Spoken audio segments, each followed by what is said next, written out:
so far, and Shay has given me the thumbs up.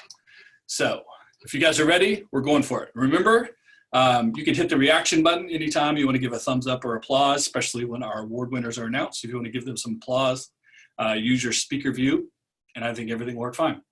So unless I get another not go from Shay, I'm going to go for it. Hello, everyone, and welcome to the Oklahoma Venture Forum's 16th Venture of the Year Most Promising New Business Awards ceremony. I'm your chairman for 2019-2020, Kyle Golding, and it has been an amazing year as your chairman. I did not think in August of 2019, when we launched our recruiting event downtown, the beautiful loft surrounded by exotic sports cars, with our guest speaker, Major Ed Polito, that this would be how the year turned out. I don't think anyone predicted it would, but I'm happy to have been at the helm for this last year, making it happen for everyone. So again, I appreciate everyone tuning in. Let's get right into a quick history of OVF, and then I will get us right into our sponsors for the year and get into the award ceremony. So with that, OVF is a nonprofit organization organized in 1987 to provide entrepreneurs and growing companies in Oklahoma access to capital and management developed by providing education, advocacy, networking, and other resources. Oklahoma business leaders, investors, and entrepreneurs network new business opportunities and informative stories of success from all over our great state. Monthly, we have OVF board meeting or general meetings that are a great way to meet and learn from each other while fostering a better business future for Oklahoma. The best hour of any month that you will spend is definitely coming to an OVF meeting just like this or in person. Every OVF meeting offers a combination of peer-to-peer conversation, pitch presentations from viable business scenarios, not just potentials or ideas, but real businesses that are pitching to our members, success story presentations from real world, specific information, and engaging information that for all who attend. Membership in the Oklahoma Venture Forum is essential for any business organization, group, or individual involved in economic development on a local, state, or national level based in Oklahoma. Along with our monthly meetings, OVF members receive the added value of attending private events, access to members directory on our website, which there's a lot of additional information for members only on our website this year. Make sure you check that out if you are a member. Our email newsletter, member spotlights, our podcast and video series, which we've continued this year and we will continue in the future, social media mentions, etc., and marketing and sponsorship opportunities for members. Your highest potential ROI is a membership in OVF. At this time, we're going to thank our underwriter and investor level sponsors for the 2019-2020 session. Our underwriter member is RSM. Everyone give a virtual clap or a thumbs up for RSN. And our investor members this year have been Francis Tuttle Technology Center, I2E, Insurica, McAfee and Taft, Metro Technology Center, Moore Norman Technology Center, and Oklahoma State University. We want to thank all of our investor member level and underwriter members for sponsoring the season. I also want us to recognize the 2019-2020 Board of Directors. You folks have been amazing to work with this year for sure.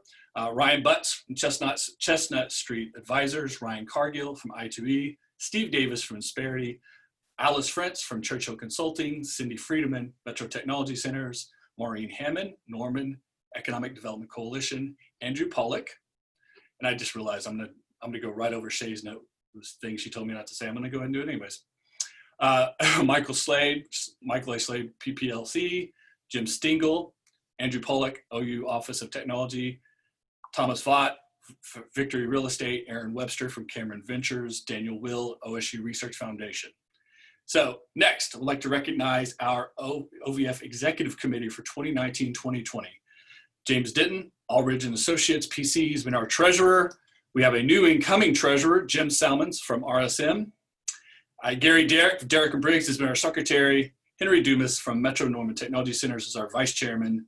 Kit Letcher from the BB of Central Oklahoma. Gary Rosenhammer from Insurica. Brad Rickelman from Metro Meridian Technology Centers is our immediate past chairman. Myself, of course, is your chairman this year, and Danny Slarchuk, Standards IT, is our chairman-elect and will be the chairman by the end of this meeting. So good to have all of you participating this year. We appreciate you guys all very much. with that out of the way, I'm going to get to the most exciting part. I'm going to introduce our keynote speaker. Our keynote speaker is Scott Klososky. I practiced Klososky several times because I want to make sure I got you right there. Scott Klososky is from Edmond, Oklahoma. Is an international speaker and thought leader with 30 years of career as a technology entrepreneur, founder of numerous successful tech startup companies, and is currently principal at the consulting firm Future Point of View. Klososky specializes in seeing beyond the horizon of how technology is changing the world. I think this meeting today is a great example of technology definitely adapting to the world and how it will move us forward. Klososky works with senior execs in organizations ranging from Fortune 500 to universities, nonprofits, and countless professional associations like OVF. Klososky has a unique perspective on technology, business, culture, and the future. And I could tell you guys right now, my target as incoming chairman at the beginning of the year was, I said, because we had an amazing keynote speaker last year with Paish Patel, was I wanted another amazing keynote speaker for my end of the year event. And Scott was my #1 target, and we got him. So thank you so much. With no further ado, Scott Klososky. Oh, thanks, Kyle. And thank you for putting so much pressure on, because what I heard was this is going to be the best session ever that we're going to have, and we're doing it online. And now you put all kinds of pressure on me from a content standpoint. So I'll do my best not to let you down or let anybody else down.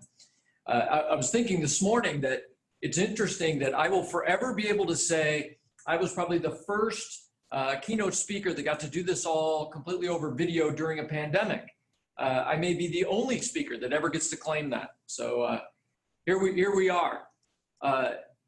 I really want to start out by saying there's 3 things I wanted to hit when I thought about this. One is just a little bit about my history, just as an entrepreneur, and about building technology companies in Oklahoma, but just a little bit about that. Probably a lot more about, what is it that I'm passionate about from a technology standpoint, or from building companies, whether I build them or whether you all build them. And then the last thing is just a few thoughts about entrepreneurialism and growing businesses in general. So those are 3 things I wanted to make sure that I hit today. Now, as far as how we're going to operate, let's talk about Slido, and let's talk about how we're going to communicate together. So you heard earlier, we're going to use Slido today. So if you haven't done it yet, I need you to do 1 of 2 things. If you have a laptop, you can either split the screen right now, and you can have me on half the screen. You can have Slido on the other half of the screen, because I'm going to ask you a couple questions, and you'll be able to see what the results are from people. Also, you can ask questions anytime you want. And so don't think about this as a Q&A at the end thing. Think about this, that you can send questions in through Slido anytime you want. And if you see a question, you can upvote it or downvote it, I suppose. And then I'll get the questions here. And so in many cases, I'll just answer the question as we're going along. So please don't wait till the end to try to send questions in. If you have any comment or any question, just send it and I'll get it. Now, to get the party started a bit, just in communicating with each other, I have a question that I would like you all to answer. So Corey, go ahead and send the first question. There's just a question that's kind of apropos of 2020, and I'm curious about what your opinions are about this. So like I said, go to Slido if you haven't gone there already, put in hashtag OVF, and then join the event, and then you'll see this question for you. Answer the question. We'll come back to it here in just a minute. All right. So today, what I really wanted to visit a bit about was the way that I think about what happens when somebody is an entrepreneur, and how the way I was thinking about it in my head is we build from the dust. What a wonderful thing is that somebody does that builds an organization is we have ideas, and then we build from literally the dust. We start from that idea, and we put together people, we put together money, we put together a business plan. Right, we put together the resources that we need, and then we try to launch something that will be valuable in the world. And I've thought a lot about this talk and what I wanted to say. And I started asking myself, right, when I was in my 20s, because I started building technology companies in my 20s. When I was in my 20s, what was it that made me want to build something from dust? And really pondering it, there were 2 things that I thought of. One was, I was so intrigued with technology. Now we're talking about 1980, 81, so in the 80s. I was so intrigued about what I thought technology was going to be able to do in the world. I don't know why, but I've always been, a future thinker. What is it going to look like next?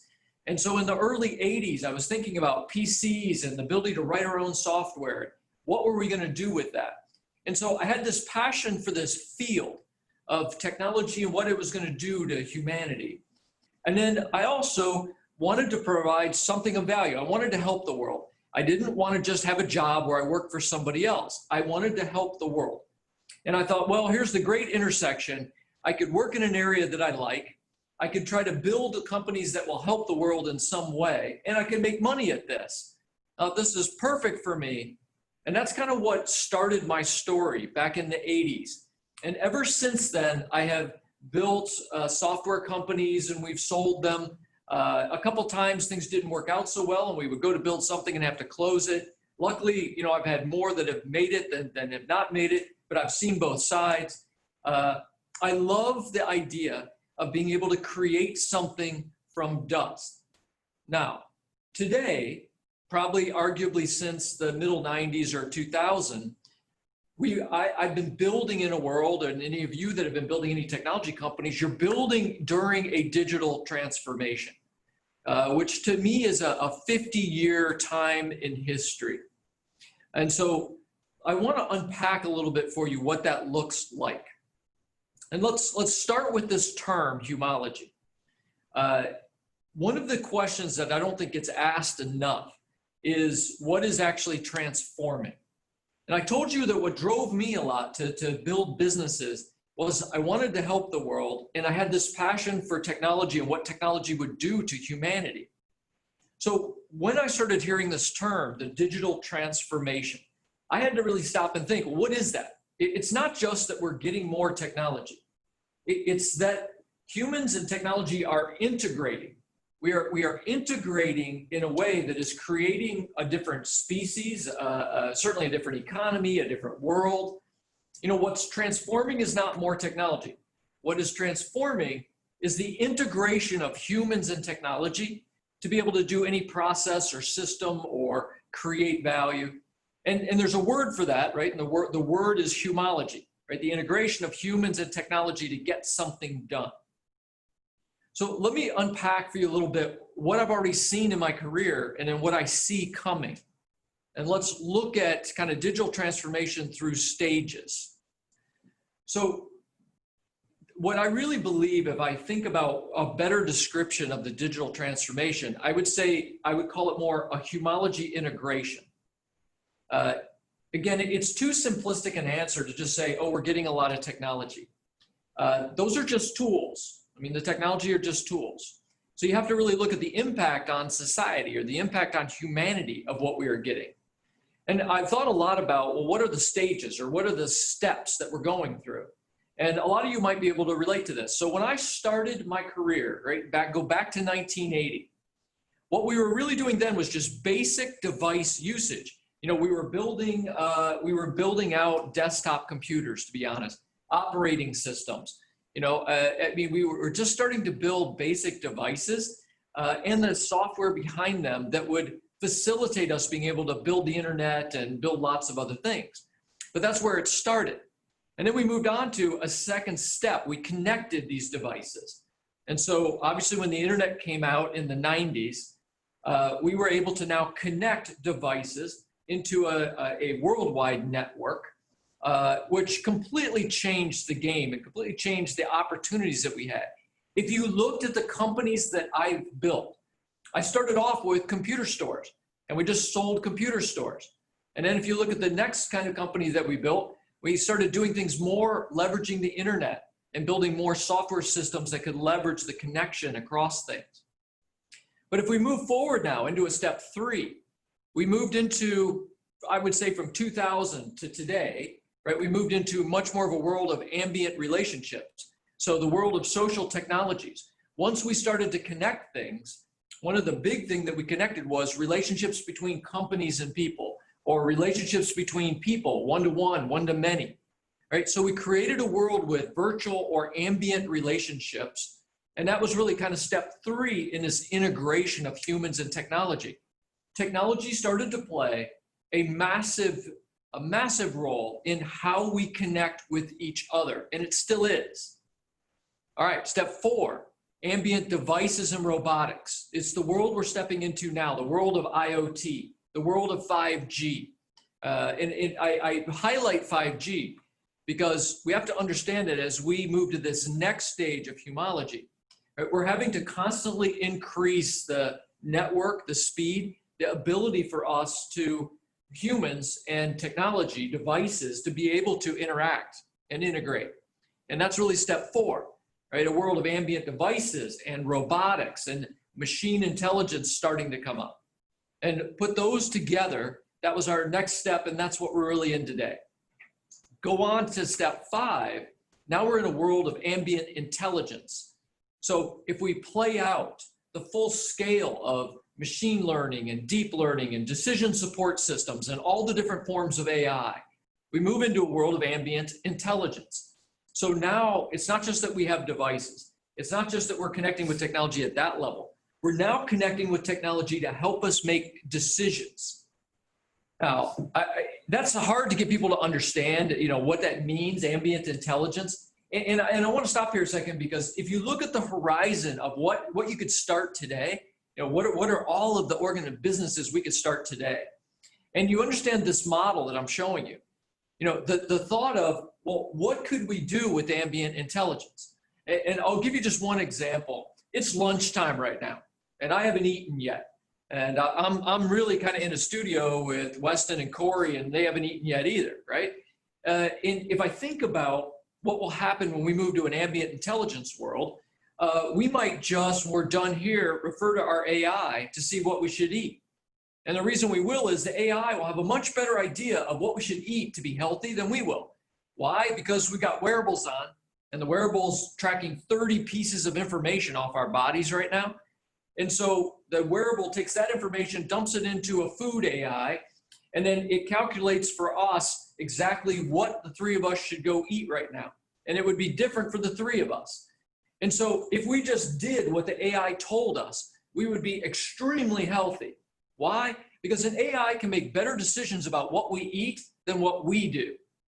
Now, I'm just trying to give you an example of a new business that will get created, which will be a eating AI. Forget diets. Diets will be a thing of the past. Right? What we'll have going forward in the future is just an AI that tells you what you need to eat if you're going to be healthy. And if you just follow what the AI tells you, you will be right in line, as healthy as you could possibly be. And that's one of 1,000 examples of businesses that we could start in this world of ambient intelligence. And then ultimately, I think the next step that I could at least say that I'm looking for is we become very dependent on technology. We integrate it into our bodies in many ways, right? We become centaurs, as they say, part human and part technology. And I don't mean we look any different, right? We might have implantables, right? But we accept that we are fully dependent on technology to help us make our decisions, help keep us healthy, help keep us safe, provide convenience. And arguably, this is when we move into the world of transhumanism, where we are more than Homo sapien. Now, part of the reason that I wanted to show this to you is this is my career. This is what you're looking at right now. When I was 25 years old, what was I passionate about, right? I was passionate about this level up here, but I saw some of these other levels. The whole rest of my career, all these decades since, I've just continued to build companies in each of these areas. This is a whole sweep of my life, my career, of what I'm passionate about is this whole human and technology integration. It was just a lot more crude when I started my career, and now we're down to step 4. And what I'm so excited about, but sad about, is that I'll live to see most of this, but I won't be able to build companies in it because I can't go on just building startups forever. But what I can do is help people like you, right? Help others be able to do what I did back up here in the stack, to be able to do even cooler things down here in the stack. All right. So a couple things. Can I see the poll results? And I got a question. What are the dangers or advantages you see in big data algorithms that seem to determine our daily outcomes? Well, obviously, man, that's a huge topic we look at is what's the good and the bad with AI or the good and bad with technology? I'll give you two quick answers to this question. If you ask what are the dangers I see are privacy invasion. So the more and more we turn our lives over to big data and algorithms, the less privacy we have. So if you're very concerned about privacy, I think that would be a danger. The other danger is losing the ability to make decisions on our own. So if I start depending on technology to make all my own decisions, right, then I won't have that muscle anymore to make decisions on my own. I'm just done. I'm doing what I'm told by other people. And then last danger I would say is the danger of AI bias. So the more and more we turn our lives over to AIs, the more and more we are susceptible to feeling the pain if the AI is biased. And then we follow that bias. A great example today, Corey always talks about, is dating sites. You know, we in some ways we've turned over our dating life to a dating site, swipe left, swipe right. And so we can only make a decision based on what that AI is telling us. We don't know how many possible mates there are that we're not even getting to see because the AI is already taking them out on our behalf. We could talk about this the whole rest of the time. But there are some dangers. The advantages, we will have more convenience than we've ever had. We will be safer. We will be healthier. So those three things, if you mix big data, AI, algorithms, we'll have those three things. So it's a great question. I just wanted to look at just people's answers. And so, you know, to the question on how you felt like 2020 is going to impact where we go as far as building companies. The winner, as you probably saw, was we have a rare chance to build companies. And really right behind that was there'll be more opportunities. And I love that you all said that. It's how I feel as well. I really think we're going through a great reset. And the wonderful thing about a great reset is it disrupts the market. And I don't mean in a bad way. I mean, it shakes the market up in a positive way if you're looking to start something, because people are more willing to change. They're more willing to experiment with a young organization. So I see the rest of 2020 as a bit what I would call, you know, we will have a honeymoon period where people will accept change a little bit more. And they'll be looking for new ideas and new directions to go because we have reset things. We have shaken people up out of their norms. And so I'm very bullish on what we'll be able to do with startups, especially technology, but just startups in general for the next 6 months to a year. All right. So in this discussion about HUMALOGY, and I showed you, you know, here's what I think the whole sweep is. I also just wanted to make sure you have this concept in your mind that you can actually score this shifting, right, on the HUMALOGY scale. So if you're going to build a business, one of the things we can always look at is, all right, what is a business today that's way over here on the H3 side? All right, so what's a business that is highly human as far as getting its processes and systems done, and a business that could be over here on the other side? So if we can find something that today is an H3 or an H2, it's using a lot of human and not that much technology in an industry, but we know that it can shift over to a T1 or a T2. Wow, you know, that is an amazing ability to find, to build a business and to help organizations make that shift. All right, so let's go on from the HUMALOGY scale and get into a little bit more detail on the machine intelligence stack. All right, you know, switch me and I have another question. As machines do more mental and physical work, what will happen to employment? Man, that is a seminal question. So whoever sent that in, thank you for sending it. Man, I tell you, I spend a lot of time trying to model this and study this. I'll tell you this, there has been no time in history where technology has displaced jobs, where the overall economy has gone down. There's a wonderful story about back in England and in Europe. You know, we talk about the term Luddites, right? And a Luddite is somebody who doesn't like technology. And if you know that story, the Luddites was the union of weavers that weaved fabric. And when they brought in looms, the Luddites, the union, they would burn the looms because they thought it was going to take jobs away. And so everyone's familiar with this. Well, a lot of people are familiar with the term Luddite. What they don't know is the rest of the story, because the rest of the story was looms were coming. You could burn a few of them, but they were still going to get built. So there were 50,000 weavers in the weaver union before looms.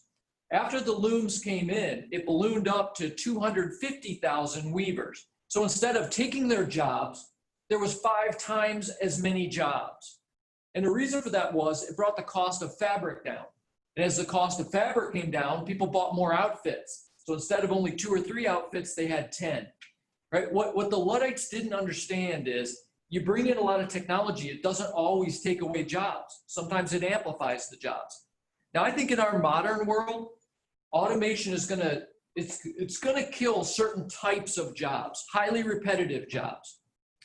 It's gonna replace it with other jobs that are more creative, more innovative, probably higher paying. Our problem's not gonna be overall job loss. Our problem's gonna be reskilling and upskilling. That's gonna be the big issue, is how do you take people that used to do highly repetitive jobs and now upskill or reskill them? All right, good question. So I just wanted to quickly go through, again, I'm trying to show you things I'm passionate about, but also where I see there's gonna be a lot of opportunities going forward in the future. So when we talk about what's happening with machines, being able to automate things, I think sometimes we talk a little bit too much just about AI. When really, I think the way to think about it is there's a machine intelligence stack. In other words, there are a lot of different types of tools that can replace what humans do. I mean, robotics obviously can replace what humans do physically. RPA can replace what humans do virtually. Machine and deep learning can replace humans learning something so that the machine learns it faster, better, instead of us having to learn everything by hand. By the way, it takes humans a long time to learn. Think about how long it takes to be a doctor or a lawyer, but how long it takes to learn anything. We learn slowly, whereas machines can learn very quickly, right? And then we've got AI, but we've got real-time predictive analytics, how we do the weather today. We got a bunch of smart devices going out into the world that can see better than us, hear better than us, talk to us using NLP. Right, add some of these things up, we got cognitive computing. So we have, if you add up machine learning and AI and NLP, you basically have IBM Watson. You have an AI that learns that can also talk to you, which is also, by the way, what Alexa is, or Siri, or Google Home. Right, so I think in terms of, for the next couple stages of this HUMALOGY integration, it's going to be driven by intelligent machines, hardware and software, that are in an ecosystem and are being combined to do things that, yes, sometimes replace human services, in other cases, amplify what humans can do. All right, I want to ask one other question to you. So this is kind of a which statements do you agree with or not agree with? And so just when you get a chance, look at Slido and give me your answer as far as what statements you agree with and don't agree with. And these all tie a little bit to what I just said, but there's a couple of them that I have not addressed. I'm just curious how you feel. So the last thought I want to share with you about things I'm passionate about and things I think people can really be thinking about as far as products or services or building. And that is this concept of the dimensions of AI. So I think people think too narrowly about what is AI, and we talk too much about it, and there's too many articles about it. I love AI. I just think that we're using it as an umbrella term without really thinking about what really is out there as far as intelligent software. So when I think AI, I don't think one thing. I actually think many different flavors of AI. I also think about dimensions of AI. And so, for instance, augmented intelligence. In other words, using intelligent software to help humans make better decisions, or to have more insight, or to show them the truth in data. So I think the first level is just augmenting intelligence, where a piece of technology helps us to make a better decision. Right? And there's lots of that technology that's been around for a decade, but we're going to continue to build it. It's going to continue to be very important in our lives. Think about it like a DSS, right? A decision support system or a recommendation engine. All right, the second one is AI, which to me, AI is a piece of code that makes its own decision, right? And I look at that as just, that is AI. So now it's a piece of code that can make a decision like a human used to make. But we program the rules, or we teach it how to make the decision, which means it's going to have our bias, but it's got our rules for how you make a decision. It's just been automated. And then I think the most exciting area is what I'll say is alien intelligence. And all I mean by alien intelligence is it's an intelligence we don't understand. So if you take an AI and you allow it to have deep learning and you allow it to be self-learning, right, and to learn on its own and to build its own rules, which we can do today, you've now created an intelligence that we don't completely understand, because maybe we started it as an artificial intelligence with our rules, but now it's self-learning. And as it self-learns, it becomes an alien intelligence to us. In other words, we don't even understand why it's as smart as it is. And so this is what I'm passionate about now, is looking at that machine intelligence stack and then looking at, all right, with tools like these, right, the 3 different dimensions of AI, what are we going to be able to do to help the human race? All right. So just looking at your answers, again, interesting, like the number one thing that people said that they agreed with was digital tools and machine intelligence will free humans to be fulfilled or to do fulfilling work and be creative, which I'm an optimist. I'm an absolute optimist about what technology is going to do for us. I hate that there are so many movies that show such a dark future where machines take over and kill us, where I think that there really is very little proof anything like that is actually going to happen. So I love the fact that so many of you are optimistic about what technology is going to be able to do. Also, the second most thing you clicked on was people and technology will easily integrate over the next generation and dramatically change the world. I love that, because there are a number of people that feel like the integration is not going to be good and not going to be easy. And I just don't agree with that. I think every year that goes by, it will be easier for us to integrate with technology in a healthy way. Now, that isn't to say there aren't going to be problems. That isn't to say that we're not going to have autonomous vehicles that cause crashes. But that one's a good example of where, if we have autonomous trucks on the road, if an autonomous truck hits one car and kills a couple people, we will all have a huge meltdown. The press will write articles for weeks. Today, we lose 100 to 200 people a day on roads because humans are behind the wheel. And nobody is crying about that. Nobody seems to be that upset that we have a lot of humans killing humans. But if one autonomous vehicle were to hit somebody, all right, we would have a big problem. And I only share that to share. I think the integration is going to go well with humans and technology, but I do think that there will be aspects of it that will concern us: privacy, autonomous vehicles that kill people, things like that, all along the way. But ultimately, I think that we will improve every year at integrating with technology in a healthy way. All right. I said I wanted to do a third thing, which was to talk to you just for a second about my feelings about being an entrepreneur. I always think about these 3 things. If somebody says to me, hey, what does it take to build businesses and be successful? I told you that I built some that have been very successful, and I have built a couple that failed. I mean, just failed and we had to shut them down, right? Complete loss. Lost a lot of my own money, had to deal with the pain of having a great idea that I thought, and it just didn't work, right? Had to really be self-reflective on how much of it was my fault or how much of it was just timing. And in most cases, it was my fault. I'd look at it and say, I made a lot of missteps. That's why this didn't work. Right? But I always really look in the mirror and say, all right, there's the mind of the entrepreneur, right? How much do you know? How are you wired? How well can you bring value intellectually to something? There's the heart of the entrepreneur. How tough are you? How willing are you to get up off the floor? You know, how much do you care about people? How much do you care about your team? How much do you care about your customers, right? So the heart of the entrepreneur. And then I think about the unconquerable will, because that's one of the things. Rarely does somebody do what Mark Zuckerberg did, which is you start a company and it just explodes into a unicorn and everything is wonderful. That is so rare.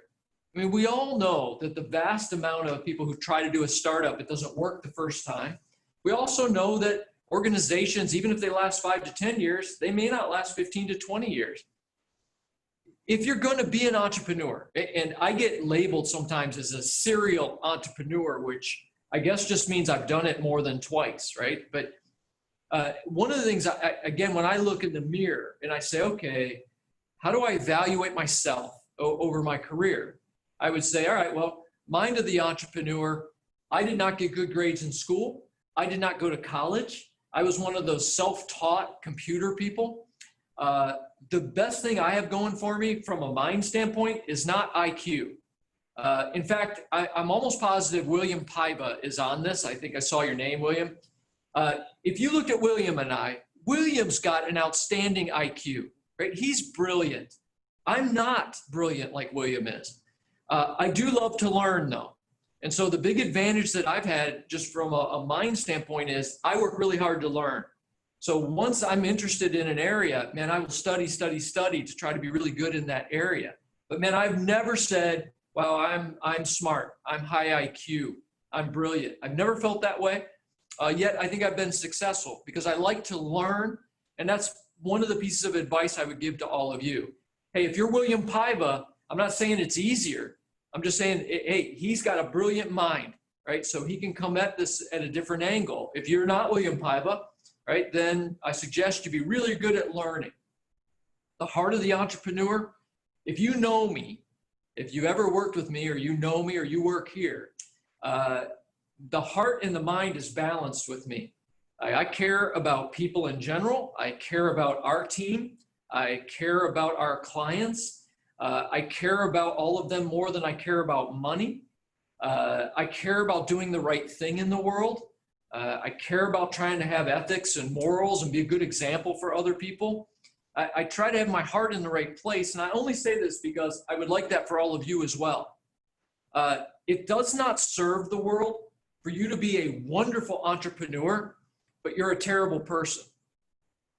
There are some of us who have examples that we could say. We're not going to say it out loud, but we could.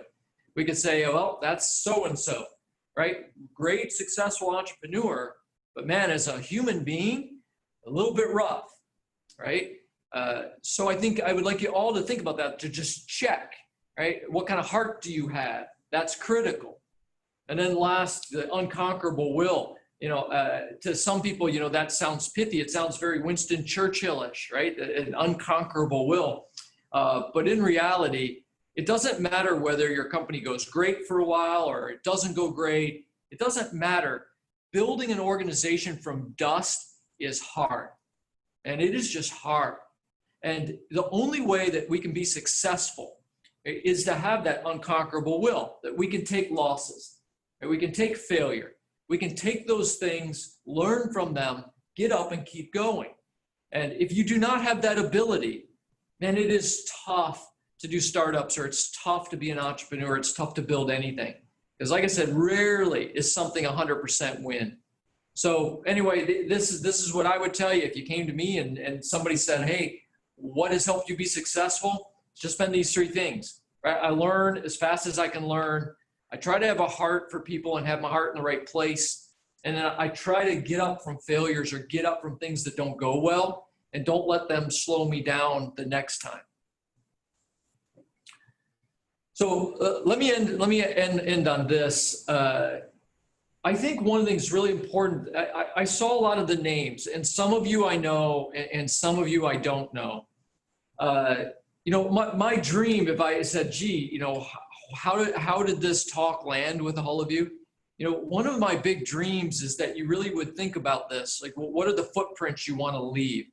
You know, I'm later in my career now. So I'm much closer to quote unquote retirement than I am, you know, in my 20s. later in my career, I think more and more about what are the footprints I want to leave with the companies that we built. What are the footprints I want to leave as a leader or as a technologist? And I would just ask you all to ask yourself the same question. Like, what are the footprints that you want to leave? What do you want the world to remember you for? If you are in technology, one of the interesting things about what we can do is when we create technology and we create something nobody else has created, it's very possible that that may live on way past us, the thing that we created, or some child of the thing that we created. There are, again, some of the people that I saw, that I know some of the work that you're doing. Like I said, I saw William Paiva. The work William's doing in the healthcare space with trying to use data to actually be much more of a foundation of the truth in healthcare, and it's pioneering work. And that is an amazing footprint that he will not only leave in Oklahoma, but he'll be able to leave around the world. And there are a lot of you could do both. And you could leave wonderful footprints here in Oklahoma, and you could also leave wonderful footprints outside, right? Where the work you do ripples out like ripples in a pond.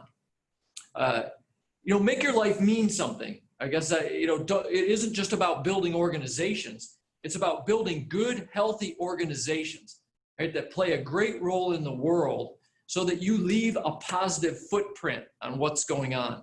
That's my old guy advice. I guess my old guy wish and dream for all of you, all of us, is that we would really think in terms of what we build, what will be the footprints, what will be the ripples in the pond that we're leaving for everybody else. So that's it. I will wrap it up there. I'm glad to answer any more questions if there's any more questions that anybody wants. If not, I think we'll go on and we'll talk about the winners from this year. You have to log in.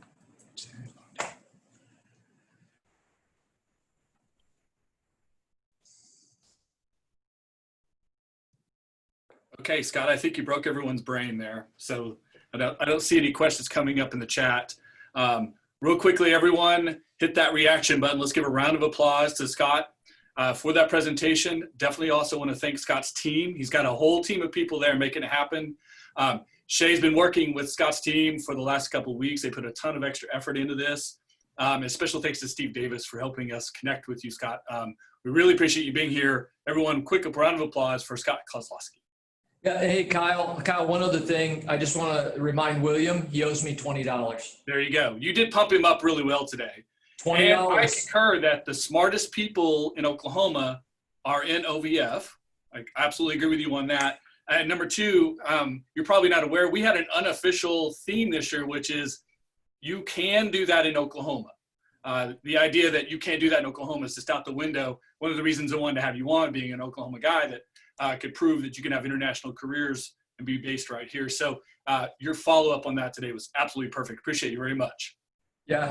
Well, it's absolutely true. There's no reason to think our impact has to be just local. Mine certainly hasn't. I mean, I speak all over the world. We worked in China, we worked in Russia, and I never chased that around. That just happened. People heard us and wanted us to help. And I think any of us could have worldwide impact if we're just really good at what we do. Completely agree. Thank you very much, Scott. And at this time now, I'm going to bring in our incoming chairman for the 2020-2021 session, Chairman-elect Danny Slusherchuk, the CEO of Standards IT. He's also the 2017 Young Professional of the Year for the Edmond Chamber of Commerce, and he's an officer in the Army National Guard. So Danny's going to come in, and we're going to get right to the heart of this event, our awards ceremony. So please welcome Danny Slusherchuk. Thanks, Kyle. I'm honored to have the privilege of introducing our award sponsors for the Venture of the Year and Most Promising New Business. But before I do that, I'd like to recognize the award selection committee and thank them for their efforts in reviewing the candidates. It's actually kind of a fun job. Thanks, Kyle Golding and Gary Derrick, Gary Rosenhammer, Jim Denton, and Brad Rickelman, and Andrew Pollock. We had an exceptional pool of candidates eligible for the award, reflecting the increasingly diverse and innovative Oklahoma economy. Now to present the award for the most promising new business, our recognition sponsor, the Better Business Bureau of Central Oklahoma. Please help me welcome Kit Letcher. All right. Thank you, Danny. I appreciate your introduction. And Scott, everything that you said was spot on, and everything that we look for in businesses at Better Business Bureau. And that's one of the reasons that we, are so excited to be able to work with Oklahoma Venture Forum and be a part of this process, because we are now talking about people who are at the very beginning of their business, but are going to have that lasting impact. And so when we're talking about this, looking at most promising new businesses, it's exciting to see the people who are going to leave those footprints and those ripples in the pond that you mentioned. So thank you for your comments today. And I'm excited to be here to announce the nominees for the most promising new businesses. These are all Oklahoma-based companies that are less than 3 years old. Each of them demonstrates strong growth potential as evidenced by increasing annual revenues and/or promising capital formation. The selection process evaluated product or service innovation, quality of management, market penetration and growth, economic impact, as well as industry and community reputation. So what's great about having it on Zoom this year is we get to do our format a little bit differently. And so we want to hear from our most promising new business finalists. So first, I'd like to welcome Brent Wilson with Galvanic Energy. And if you would, Brent, tell us a little bit about your business.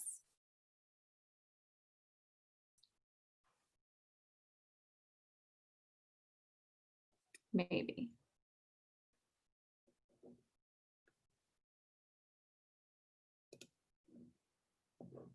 Sorry, I'm unmuted now. Thank you. Okay.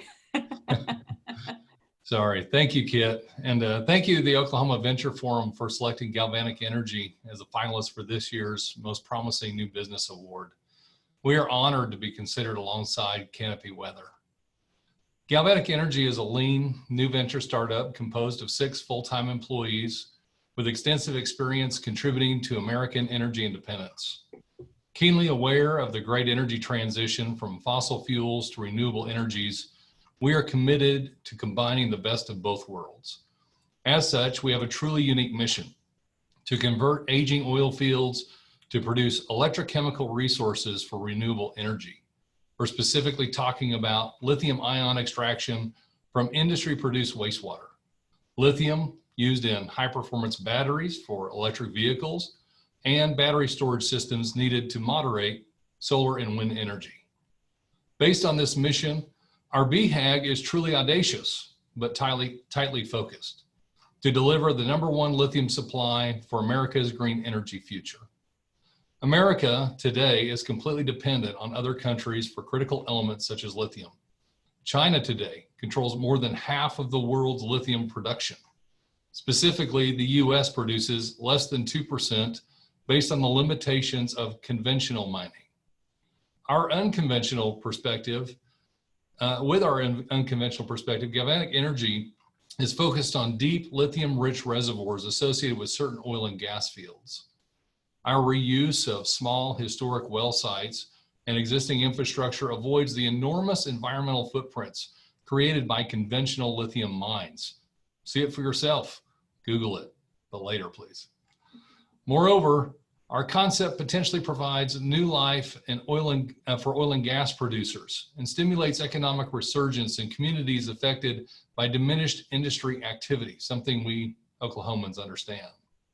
With the support of our private equity investors and business partners, having completed our initial exploration work, we are currently amassing mineral leases to capture a clearly defined world-class lithium reservoir, estimated to be the world's 2nd largest reserve. This will be a game changer for US energy resource independence. Moving forward, Galvanic will be acquiring wells in our core area, allowing access to our target reservoir without new drilling and at a mere fraction of the cost. Later this year, we'll enter the pilot phase of our project to test extraction technologies, which will require additional funding. This will open the door for new investors to capitalize on the potential returns from this energy resource revolution, or should I say evolution. It's unconventional solutions like these that will lead America to sustainable energy independence. And we're excited about our contribution to this goal. Again, from all of us at Galvanic Energy, thank you for this opportunity to share our story. Thank you, Brent. That was a great introduction into what you all are doing. And it's nice to see such new and thoughtful innovation in our community. And next, we'd like to hear from our other finalist, Matt Van Every will tell us a little bit more about what Canopy Weather is doing here in Oklahoma. Hello, and thank you for the opportunity. We're very excited to have this opportunity. So Canopy Weather, we're a startup company here in Oklahoma, and what we do is produce weather information and forensic information in near real time. We do this primarily right now for the insurance industry, and we focus on hail damage. And what we're able to do is take in numerical weather models, weather radar data, artificial intelligence that we've written ourselves, and process that information in a way that we can determine not only where the storms are, but what the hail size is at the ground level. And we're taking it a step further. We're able to determine the probability that a roof is totaled by hail damage in near real time. And so it's really exciting to see and follow on Scott's presentation about artificial intelligence and where things are headed. What this means to us here in Oklahoma, obviously we have tremendous severe weather part of the country here. And one of the exciting components of where this is going to be heading and transforming the insurance industry is hopefully down the road we will see a reduced cost to go through a claim experience. We also live in a on-demand society, and with that we can bring in the capabilities of when you file an insurance claim, being able to just say, yes, this roof is totaled, go ahead and move forward and pay for that claim. So it will speed up the process, reduce the headaches to file a claim, get the home restored back to the property. So that's one of the exciting things that we're able to do. Again, being able to pull in these analytics and kind of look at weather in a completely different perspective. We're so used to seeing weather, the temperature on our phone or just generic weather conditions, and being able to really transform that into a very business perspective. How do we save us as a society time and money? Great. Thank you, Matt. I appreciate that. And having always lived in Oklahoma and experiencing those weather events, I can see where this will make a huge impact in our community. So thank you. Okay, so now to announce the winner of our 2020 Most Promising New Business, I am excited to tell you that Galvanic Energy is our winner for this year. So accepting on behalf of them will be Brent Wilson. And Brent, if you would like to say a few words, the floor is yours. Thank you very much. I'll unmute this time. On behalf of our entire team, Mark, Scott, Diane, Garrett, James, and myself, thank you for your consideration. We are grateful to the Oklahoma Venture Forum for this honor and meaningful award. We would not be here today without the support and assistance of our families and friends, business partners, and investors. So we thank each of them from the bottom of our hearts. They encourage us daily to give our best and to constantly strive toward the goal. My special thanks goes out to OVF executive Gary Derrick for recommending us and providing wonderful leadership, business, and legal counsel. I would like to thank my team for their dedication and hard work, and most importantly, for their willingness to come aboard and join us for a challenging, exciting, and ultimately rewarding journey. I also offer thanks to all the coaches and mentors who have instilled within me the drive, the skills, and the confidence to start my first new venture with its ambitious vision. More than anything, I especially thank my wife, Audra, who is my daily inspiration. Whether it is the business or our marriage, she is all in. Her boundless support is truly cherished. Again, my sincerest thank you for naming Galvanic Energy as the Oklahoma Venture Forum's 2020 Most Promising New Business. 2020, it's all about the vision. Best of luck and Godspeed to everyone out there as we each do our part to help our economy get back on track. Thank you and have a blessed day. Fantastic. Thank you, Brent, and congratulations on your award. And congratulations to Matt also on being a finalist in this category. And now I'll turn it back over to Danny to continue on with our program. Awesome. Thank you, Kit. And the Better Business Bureau of Central Oklahoma. We appreciate you sponsoring the Most Promising New Business Award. Congratulations to the finalists and to the winner. Our final and most prestigious recognition is Venture of the Year Award. Now to present the award for the Venture of the Year is our Venture of the Year sponsor, Joe Hendricks and Mariner Wealth Advisors. Joe? Thank you, Danny. It's an honor to be back to for Mariner to sponsor this award with the Oklahoma Venture Forum. I've been fortunate to be part of this group for about 5 years now, and it's amazing to see how much innovation and growth is happening in Oklahoma City. And also for those who have not had an opportunity to be a member, I strongly encourage you to do so because it's such a great place to make personal, professional connections. I know Mariner, myself, have benefited many times over the membership cost to be part of this. Nominees for Venture of the Year must be Oklahoma-based and in business later than 10 years, or less than 10 years, with at least $1 million in annual revenues during the last fiscal year. Selection criteria also include product or service innovation, management quality, market penetration and growth, economic impact, and industry and community reputation. We'd like to hear from our finalists in the Venture of the Year category. First up, Venture of the Year finalist Cinda Ride, Laura Fleet. Please tell us about your venture. Thank you very much. I am Laura Fleet, CEO and co-founder of Cinda Ride. And I have to pinch myself when I do things like this because this is not where I saw myself several years ago. I can appreciate the other entrepreneurs and Scott sharing their lifelong dream of doing this. I actually was working in a law firm as a healthcare attorney for 20 years and came across a problem that I couldn't solve. And that's the genesis behind Cinda Ride. So we provide concierge, door-to-door, non-emergency medical transportation. And I think the best way to tell you how we provide this service and how we're different and what we do is to describe how I needed the service. So I ended up having a multi-level artificial disc replacement surgery, which is a mouthful, but it ultimately is a very long recovery. And I relied extensively on family and friends to help me during this process of recovery. When it came to physical therapy, was still on pain meds, so had to have someone help me get to physical therapy. And I thought, you know what, I've exhausted these relationships with my family and friends to the brink, and I can figure this out on my own. So the first time I was to go to physical therapy, I called a typical rideshare company. They showed up at the door. Before I could hobble to the front door, they'd canceled the ride, charged me $5 and were gone. And I thought, okay, that was my mistake. Next time I'll be at the door. So the next day I called a taxi and they did wait for me. I opened the door, he was out waiting, but he didn't offer me any assistance to get to the vehicle.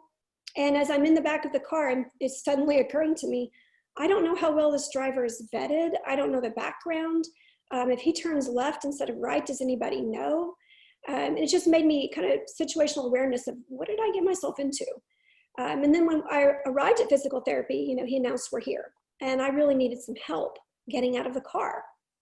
So I came home and said to my husband, there's got to be a better way, which is probably famous last words for many entrepreneurs. And he said, you know what, why don't you create it? So challenge accepted.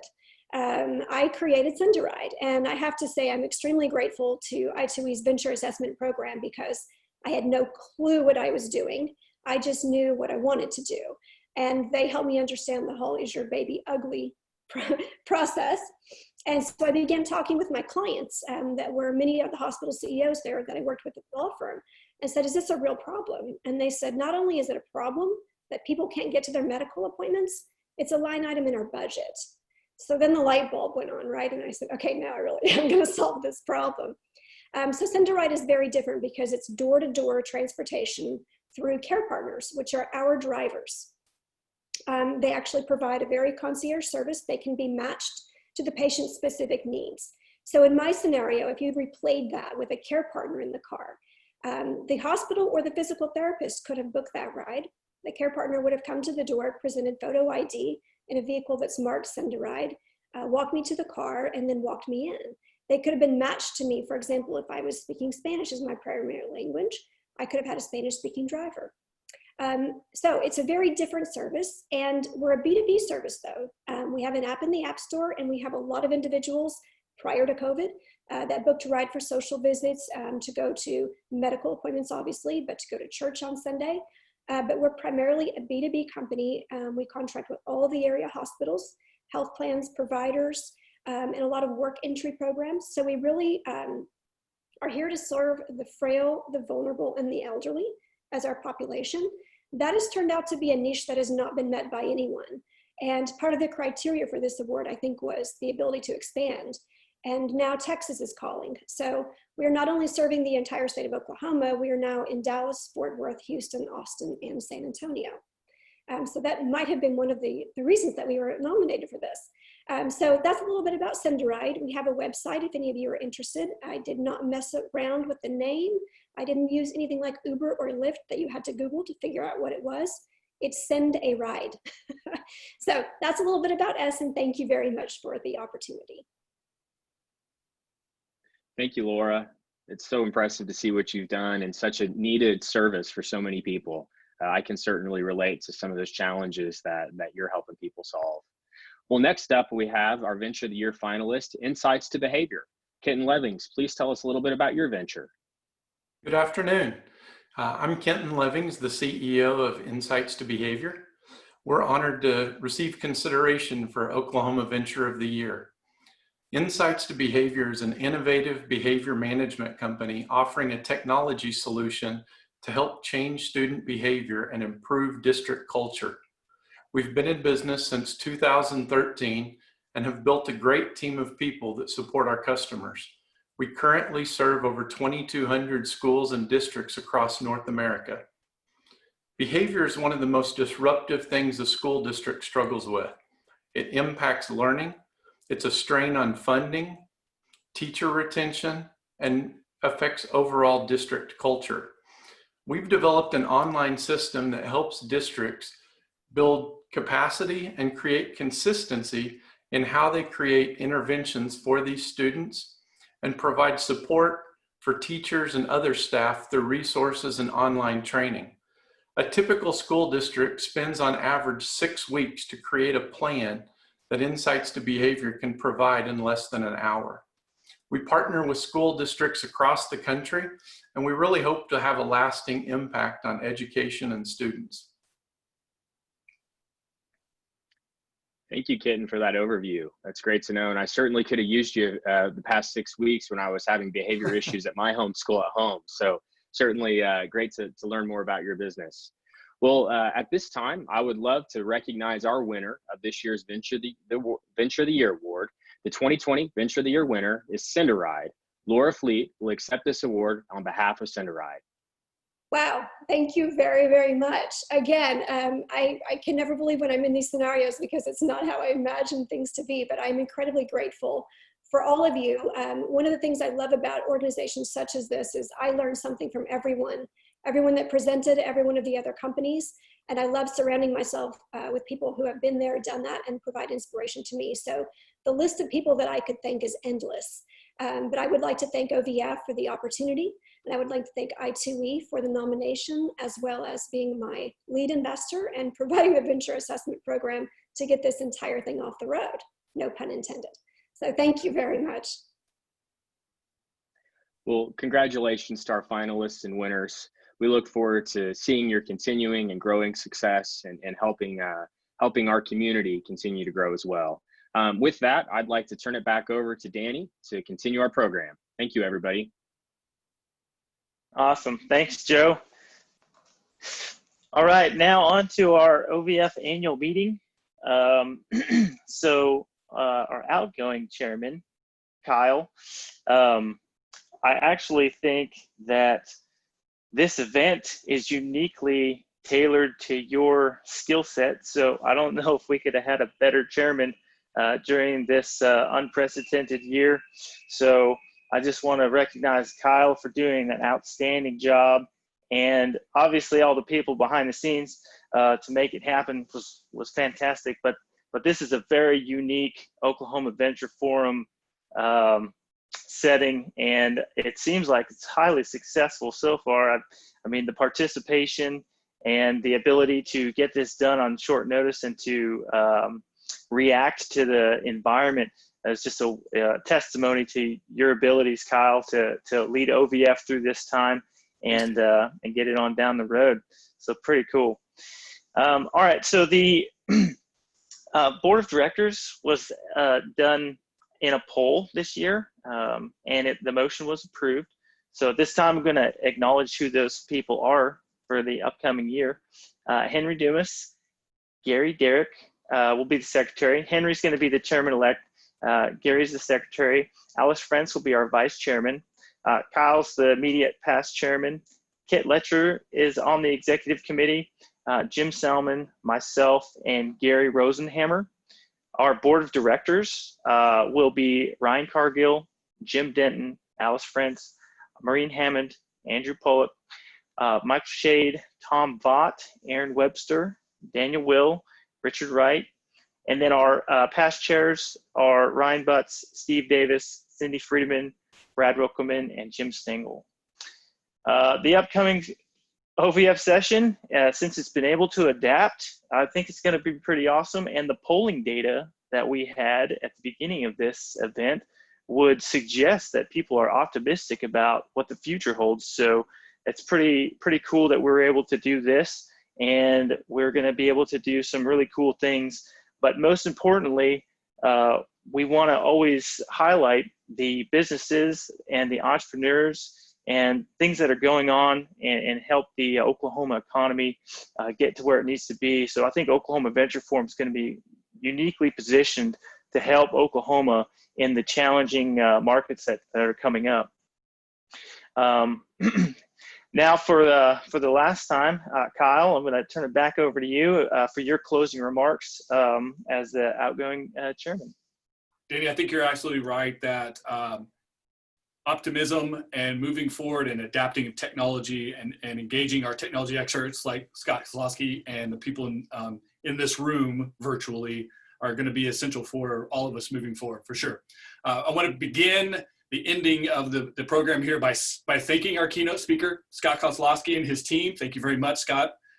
Super happy to have you guys here talking about technology and the future as it becomes more and more of an impact on all of us. And of course, you can't start the thank yous without talking about Shay Losberg, our executive director. She's been working double, triple overtime with Scott and his team to make sure this event happened as well as it did. So Danny, thank you for the accolades, but Shay, she does all the hard work. So the key to being a good chairman is to just do what Shay tells you to. Definitely want to congratulate our finalists and winners, most promising new business finalists, Canopy Weather and winner Galvanic Energy. Thank you, Kit Letcher and the BBB for sponsoring that award again this year. And congratulations to our finalist Insights to Behavior and the winner Cinderide for Venture of the Year, Joe Hendricks and Mariner Wealth. We appreciate you guys sponsoring that as well. I want everyone to know both award sponsors were absolutely committed no matter what the format of this program was going to be because they believe in business in Oklahoma.